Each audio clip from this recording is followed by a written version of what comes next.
இன்றைக்கு ஒன்றிய அரசினுடைய ஸ்டாட்டிஸ்டிக்ஸ் அண்ட் ப்ரோக்ராம் இம்ப்ளிமெண்டேஷன் துறையினுடைய சார்பில் வெளியிடப்பட்டிருக்கக்கூடிய ஆய்வறிக்கை வந்திருக்கிறது.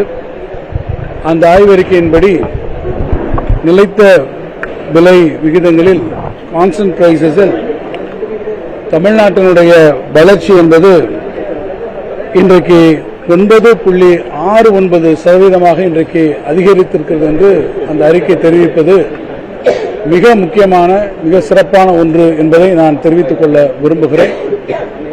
9.69% என்பது கடந்த 10 ஆண்டுகளில் நீங்கள் பார்ப்பீர்கள் என்று சொன்னால் இந்த வளர்ச்சி நிச்சயமாக எட்டப்பட முடியாத ஒரு வளர்ச்சி. நம்முடைய மாண்புமிகு முதலமைச்சர் அவர்களுடைய தெளிந்த வழிகாட்டுதல்கள், முதலமைச்சர் அவர்கள் கடந்த 4 ஆண்டுகளில் எடுத்திருக்கக்கூடிய பல்வேறு முயற்சிகளினுடைய காரணமாக நமக்கு இந்த மிகப்பெரிய வளர்ச்சி நமக்கு கிடைத்திருக்கிறது. அதன் வகையிலே நீங்கள் பார்ப்பீர்கள் என்று சொன்னால் கடந்த ஆண்டில் நம்முடைய பொருளாதாரம் என்பது 15.73 லட்சம் கோடியாக இருந்த அந்த பொருளாதாரம் இன்றைக்கு 17.23 லட்சமாக இந்த ஆண்டிலே அது உயர இருக்கிறது.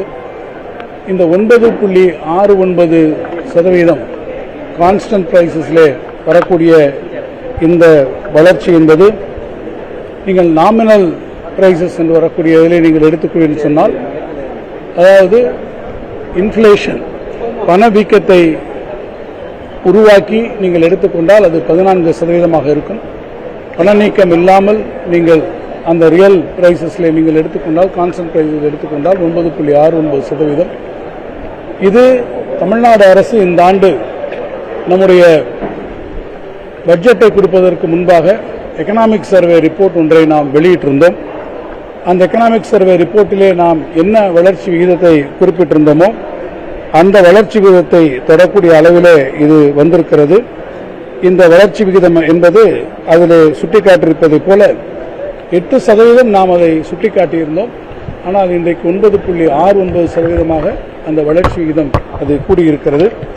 அதுபோல மதிப்பிற்குரிய திரு ரங்கராஜன் அவர்கள், சிறந்த பொருளாதார நிபுணர் அவர்கள், அதேபோல திரு KR சண்முகம் அவர்கள் வெளியிட்டிருந்த அறிக்கையிலே சொல்லியிருப்பதைப் போல அது 9.3% இருக்கும் என்று அவர்கள் சொல்லியிருந்தார்கள். அதையும் சர்பாஸ் செய்து நாம் இன்றைக்கு 9.69% நாம் இன்றைக்கு வந்திருக்கிறோம்.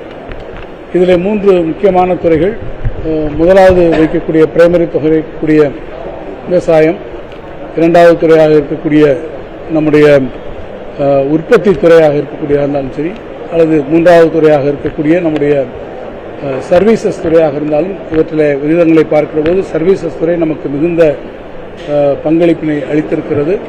அதேபோல நம்முடைய உற்பத்தி துறையும் அதற்கான குறிப்பிடத்தகுந்த அளவில் ஒரு பங்களிப்பை தந்திருக்கிறது.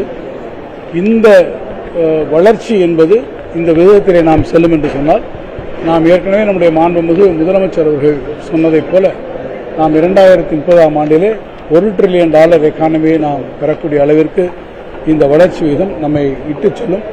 இது மாண்புமிகு முதலமைச்சர்களுடைய விஷன், அவருடைய தொலைநோக்கு பார்வை, அவர் எடுத்திருக்கக்கூடிய பல்வேறு முயற்சிகள், தமிழ்நாட்டினுடைய பொருளாதார மேம்பாட்டிற்கு அவர்கள் செய்திருக்கக்கூடிய தொழில் முதலீடுகளை நம்முடைய நாட்டிற்கு கொண்டு வருவது, உள்ளூரிலே தொழில் செய்வதை மிகுந்த எளிமைப்படுத்தியது என்கின்ற வகையில் அவர் எடுத்திருக்கக்கூடிய முயற்சிகளுக்கு இது மிகுந்த ஒரு சான்றாக அமைந்திருக்கிறது.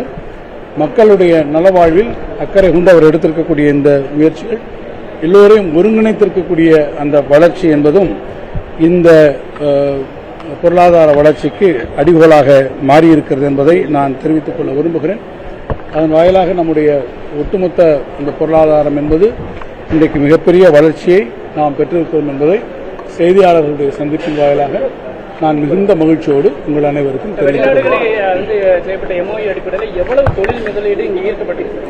நம்முடைய மாண்புமிகு முதலமைச்சர் அவர்களும் நம்முடைய மாண்புமிகு தொழில்துறை அமைச்சர்களும் அதற்கு விரிவான விளக்கங்கள் அளித்திருக்கிறார்கள்.